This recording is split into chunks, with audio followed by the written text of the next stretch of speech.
एक क्वेश्चन जो हर जातक पूछता है कि कुंडली में देख के बताइए मेरी उम्र कितनी है, मैं ज्यादा जीऊंगा कि नहीं जीऊंगा।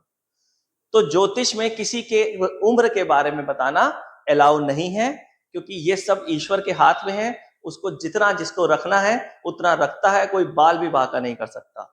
फिर भी मैं आपको बताता हूं कि कुंडली में ऐसा कौन सा भाव है जिससे हम एज के बारे में, आयु के बारे में जानते हैं।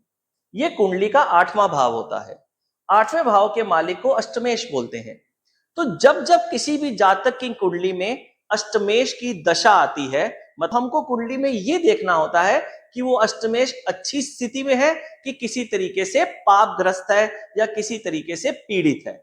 तो अगर हम ये देख लेते हैं कि कुंडली में अष्टमेश पीड़ित अवस्था में है, तो जब जब उसकी दशा आएगी तब तक आयु पे खतरा आता है, मतलब एक्सीडेंट होने की संभावनाएं बढ़ जाती हैं। 8th हाउस आयु को भी बताता है और सडन जो चीजें होती हैं, अचानक वाली चीजों को बताता है। यही अष्टमेश अगर अच्छी स्थिति में हो तो अचानक आपको बहुत सारा पैसा भी मिल जाएगा। आप सोच के भी नहीं बैठे होगे, अचानक आपके पास आ जाएगा कि ये आपकी जमीन वहां पड़ी थी, आपको पता भी नहीं था कि आपके दादा या पापा ने वो जमीन खरीद के रखी हुई थी।